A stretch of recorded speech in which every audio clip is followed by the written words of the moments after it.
And we are back. I am happy to say with the man that people have been requesting. We were back with Devin Gardner. We were back with Al Borges. People are like, wait, hold up. Where's Vance? This is not the same without Vance Bedford. I said, don't worry.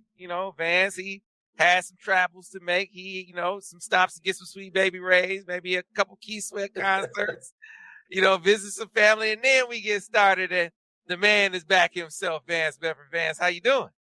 I'm doing fantastic. Great to be back with Big Blue and get it rolling all over again this season. Yeah, so Vance, kind of take me through the off season, man. What was Vance Bedford up to? I spent some time down in Houston with my family. My wife and I bought a little condo. My dad turned 90 back in July, so I was there for that. And I had a chance to go spend time with the Seattle Seahawks, one of my buddies, the coordinator up there. Went down and watched the Broncos. Just been watching a little bit of football here and there, but otherwise than that, I'm just taking it easy. I'm a retired guy and can't complain about a thing. So you were a big fan, Vance, as we jump right into your observations so far, 2 games into the Michigan season, sort of going back and watching the defense, and we'll break down the Hawaii game in detail. But looking at them over 2 games, just give me your initial impressions of this defense under new defensive coordinator Jesse Minter. I'm surprised and excited. After losing basically 2 first-round pick defensive ends, the second-round pick at the nickelback, a linebacker, a nose guard, I'm like, there's no way they could be as good.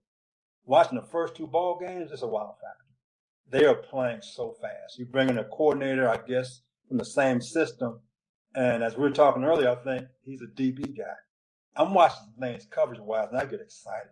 Some things I didn't see Mike do last year. I see some of the same blitzes and stunts up front, but now I'm seeing zero coverage. I'm seeing different kind of combination coverages. It can confuse quarterback and offensive line. I tell you what, if you're a Michigan fan, if you're not sitting in the stands right now waiting for the next game to start, something's wrong with you, because you've got a defense that's right now flying around. I wish I could be there right with you hitting the elbow. Somebody pass me the popcorn and the butter. I'm ready to roll, baby. Yeah, man. It's interesting as you look at Jesse Minter being a DB guy, as you said, Steve Klinkscale rising up as a co-coordinator based on his input on the defense in just 1 year. He's a secondary guy. He's the secondary coach. And so the combination of the two, Vance, that DB influence, why is that different? Why is it different having a DB guy be a coordinator versus, say, most of the time, I don't know many D-line coaches that are defensive coordinators, but certainly you see a lot of linebacker guys that are defensive coordinators. Why is it different based on where you coach in the defense? Well, linebacker coaches, he thinks more about the front 7. So he does things based off the front 7. He's not as familiar with coaching defensive backs. Well, a defensive back coach, first thing you think about, I want to get pressure on the quarterback. So in order to do that, I have to play man-to-man. I have to play zero coverage. So I see more man-to-man and more zero coverage right now in 2 ball games than when I saw last year. I see some of the same things. I see quarters coverage, but off of the quarter coverage this year, he's going to cover 2 based on route recognition. So I can see the coverage, the secondary input compared to a linebacker coach who thinks from front to back. A DB coach thinks from back to front. So you're going to see some different things and disguise-wise, different things coverage-wise, different role coverages, trying to confuse quarterbacks. So I'm excited to see what he's going to do this year. So another factor here, because Vance, you've stepped into situations where you got to teach guys your scheme. You've taken over defenses, guys with established good and talented players, right, that are used to maybe having some success a certain kind of way.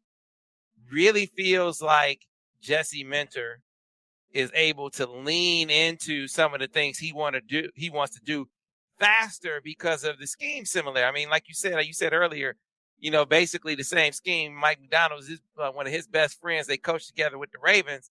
So he's not changing too much. It really feels like you could hit the ground running in a situation like that. It makes it easier. The terminology of this stays the same. The players already know the terminology. So now you just have a different voice calling the defense, but it's the same, except now he added a few things. especially to the back end, some things that I didn't see last year that hopefully give them a better chance. I'm going to have to go back to the Georgia game. Some of the things Georgia went to, you would hope a secondary guy on the fly can make adjustments. I've seen some things this year where it looks like he's rolling weak, he's rolling strong. So he's forcing you to throw into, it looks like the weakness of the coverage, but it's the strength of the coverage. It's like trap. I mean, I'm out there hunting, so the bear hears me over here, but the trap is set over there. So the bear is running from the noise. He's running right to where I want him to go, to the trap. I got the bear 5-5. So that's what I see in the defense right now. He's setting up traps. Like, I'm blitzing from here, so the protection slides to the blitz look, but you just come from the other side. I had the quarterback in the back, and it's like, come on, sweet baby Ray's is back already. They're on game 2. Come on now. So you just said something interesting. It's game 2.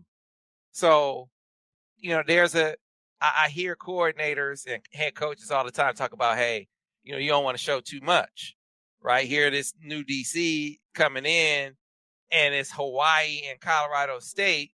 I mean, there's a line of thinking that says you keep it really vanilla. I don't. What's your philosophy? I mean, were you a don't show too much early guy, or do you just put it all on wax or put it all on paper, so to speak, to see what your guys can do? That's old school. Don't show it right now. It's a new age right now. Everything is a show me right now. It's a microwave society. So I'm not worried about not showing anything. I'm going to show you everything and anything. I'm getting ready to win every single ball game, one game at a time. So whatever it takes, I'm not going to hold this back for anybody. If I'm showing all these things right now, you have to prepare for all of it. And it's tough to prepare for all of it. So he's doing it the right way. I'm going to show you every blitz I got. Okay, go and prepare. You don't know which blitz I'm going to have in this ball game. I got 10 blitzes in my book. I'm only going to bring 5 to the dance, but I'm making you work on all 10. That's called confusion, and more confusion. I'm all for that. All right, so no vanilla in his ice box. It's all just bring the thunder. What is it? Chocolate thunder? He bring everything. It's not vanilla ice cream. It's vanilla with the little different things on it. You got everything, little dots in there. You got everything in there, man. It's not straight. It's not plain. It's everything. So it is something in there for everybody to like. All right. So here's the other thing, Vance, and we run into this talking about the offense because they've gotten off to a great start. I'm going to let you have a chance to talk about your man Sharon more in a minute. But it's Hawaii and Colorado State. Man, it was a sack party in game 1. It was, meeting at the quarterback in game 2. Yeah, it's a lot of pressure. Every blitz is getting home. They're getting home with 4. They're obviously getting home with 5 and 6. You got every edge guy in there is getting a hand on the quarterback. How much of the success do you think translates to tougher opponents? I know you hear that from fans and media, like, yeah, this looks good against these 2 squads, but what about when they face a tougher team? When you're supposed to be a better team on paper, what they're doing, you should destroy them. Guess what they're doing right now? They are destroying them right now. They are the better football team. And when you see that happen, it's getting yourself ready for Big Ten football. Now, if the games were close, I would be a little disappointed and a little bit concerned. Right now, I'm really excited because they are flat destroying these people because they should on paper. So they're telling you right now, Big Ten, get ready. We just want to take it one step at a time. We're getting better every single ball game. And all the fans, I remember last year we had this conversation. And I told the fans, get off their butts and stand up and get ready to cheer. I was concerned with so many guys going to the draft. Right now, they should be standing outside buying tickets right now. You're going to see the same thing by the defense. And check this out. Sharon Moore is one of my guys who's with me in Louisville. They're going to be better on offense this year, baby. We're ready for another Big Ten championship. You heard it from me first. Let's go, Blue. You said it last year. Before anyone, you were saying, hey, Big Ten championship right here in Ann Arbor. Vance Bedford called it when I admit I was heading into the season, I was on the 8-4 train, and there were a lot of people with me. There were some people saying 6-6, right? Very few people thought outside of the building, outside of Schembechler, thought that was a Big Ten championship team. You were one of the exceptions. So I definitely take stock in your predictions. But, man, what do you remember about – you mentioned Sharon Moore being one of your guys from Louisville. What do you remember about Sharon, And obviously now he has his fingerprints on his hands on the steering wheel of an offense. Sharon, I think, is a class young man, beautiful family. And Sean Watson was offensive coordinator, the West Coast guy. So Sharon had his chance to sit back and watch and learn. He was coaching tight ends at that time. And now he's the offensive line coach. So he has put his own spin on it with, he's co-offensive coordinator, but he's going to run the football. He's going to find different ways to run power and counter and double team people because he played at Oklahoma when they were at the top of the chain. So he knows what it takes to win. He's been around winners his entire life. So I'm excited to see what he's doing. I'm excited right now. Look what they did the first two ball games. You can sit back and say, well, they played nobody. Okay, all you nobodies out there, put on your uniform and go get in front of that offensive line and call them nobodies. So again, they did what they're supposed to do. They're supposed to dominate, and guess what they did? They did that. So I'm excited to see them each week get better and better and better. All right, so coming off of last year, I think there were some obvious things to be concerned about. Like you said, how are you going to replace Aiden and David Jabo? How are you going to replace Dax, who, Dax was special. He was special. Yeah, just a special athlete, right? And so here they come back, seeming to be addressing those issues early on. Were there any other things that you were worried about? Okay, where does the edge rush going to come from? Who's going to be the nickel? But were there any other things heading into the season that you're like, hey, they need to get better at that. They need to improve that. Were there any things that sort of stick out to you in that regard? You go back to the Georgia game. They need to improve the cornerback play. We talked about that all year long. That was one of my biggest concerns, was out wide one-on-one. And we got through the Big Ten with those guys playing. They played well. We got into the championship game versus Georgia. They took advantage of the guys. So we got to take strides there. And I think watching what they're doing defensively right now, he has some coverages that can protect the guys, but also he's playing a lot of zero and man free, which when you're playing zero coverage, you don't get home and your corner guys show up. If not, they're in the end zone dancing on you. So as the season progressed and we started playing Penn State and Ohio State, can we hold up in man free and zero coverage? A long, long time ago, back in 1982, I was the St. Louis Cardinals. I'm a player back then. My defensive coordinator, Floyd Peters, he had this comment saying, when we bring pressure, zero pressure, and them little fellas in the back end get beat, so I'm never going to yell at those guys. I'm yelling at the guys up front because we bring in 6 guys. That means 4 guys are one-on-one. We're supposed to win that battle. So right now, from what they're doing defensively, that's what he's saying to those guys. When we bring 6 guys, I expect for us to get home. That the quarterback does not have time to take advantage of us in the back end. So I like what he's doing on defense. I'm all for it. The fans are going to love it. And again, like I said last year, what I'm saying, it reminds me of 1997. We did the same thing. We ran pressure packages. We ran zero packages. We walked up and pressed guys. We did it all. And I'm saying the same thing right now. This is an interesting 25 years, Vance. 25 years. Oh, wow.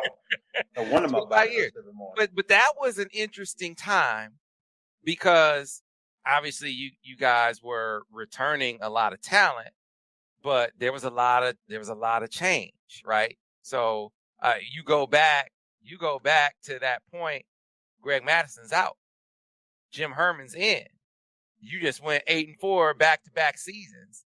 And that defense, it was most of the same guys. I mean, you had a young D'Honey Jones and a young Ian Gold, and then you had Will Peterson and James Whitley sort of entered the fray. But everybody else had been there. Yeah. And the performance of the defense went from here to here. So what was that? When you look back on it, what kind of led to the arrow going as far up, as steep upward trend like it did? Was it the aggression that you're talking about? I mean, what did you see kind of take us back? Let's go back to 96 and 8-4.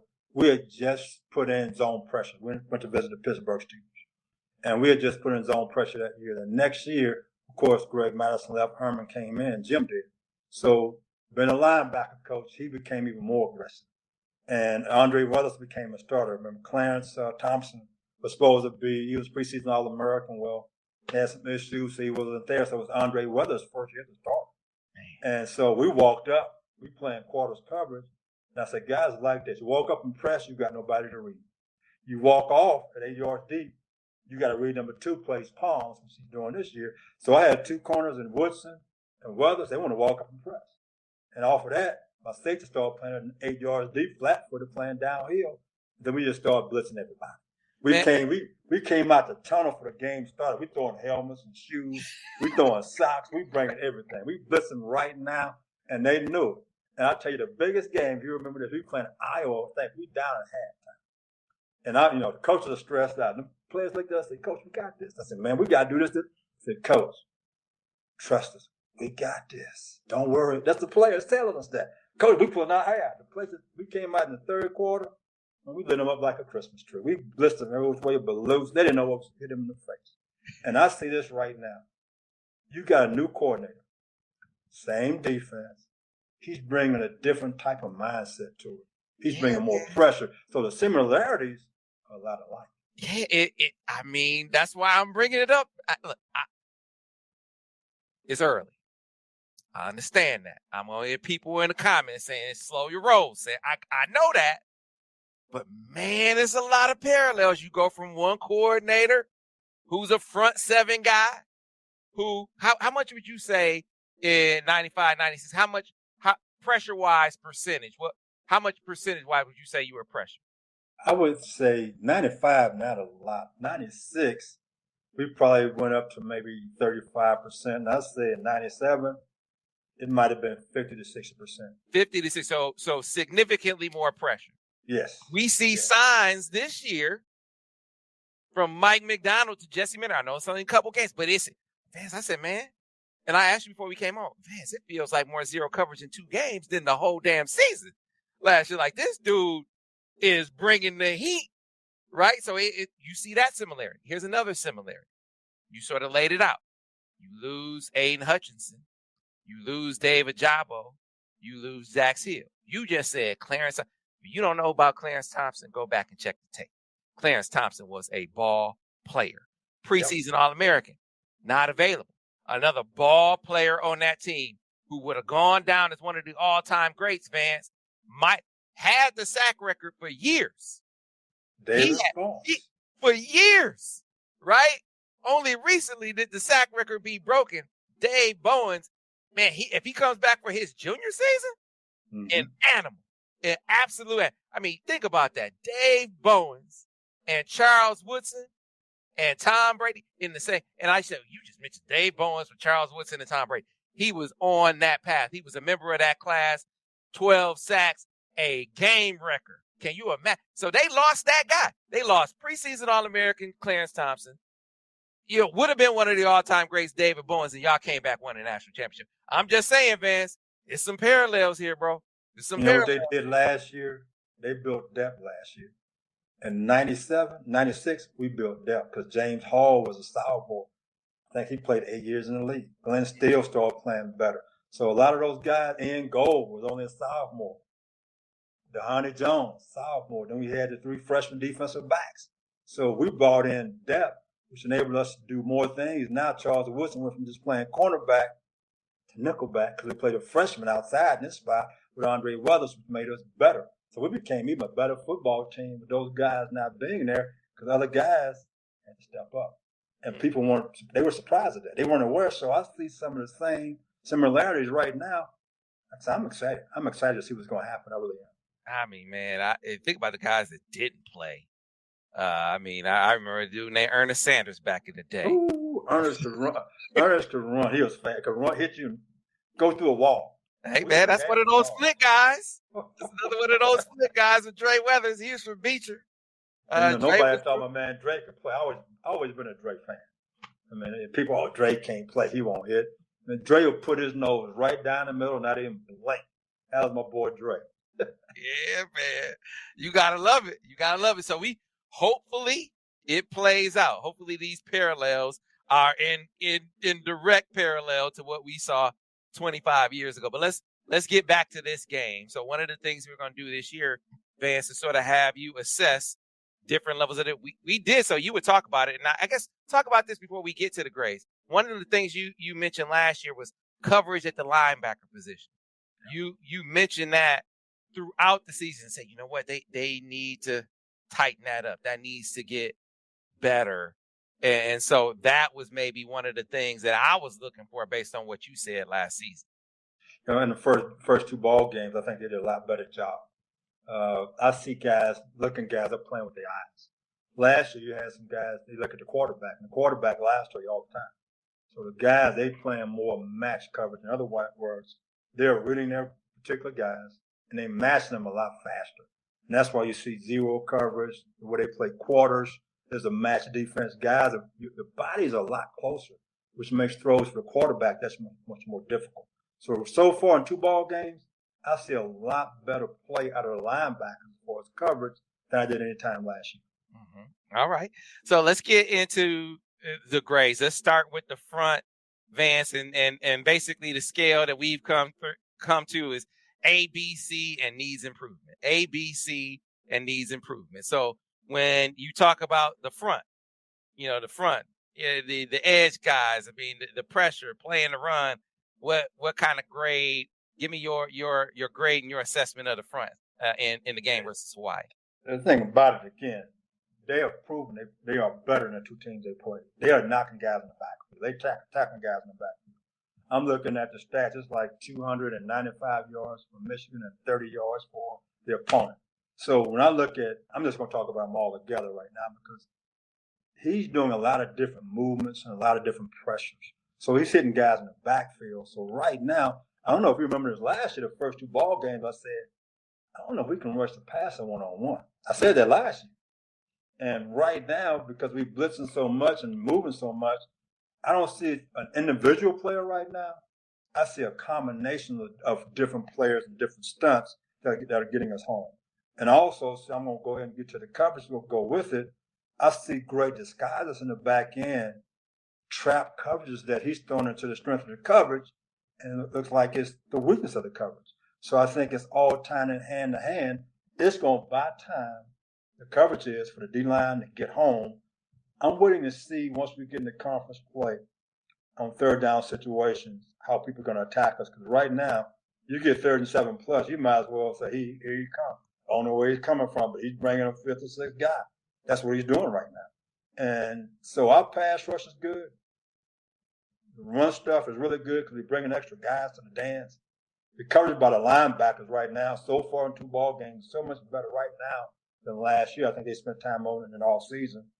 And I'm still waiting right now for the corners to see what they can do. I still have my question marks about them as I did last year. Can they hold up in this defensive package of man-free, zero coverage, and 4 press, which basically means it's quarters, but I'm in zero coverage on my own. My guy goes past 10 yards.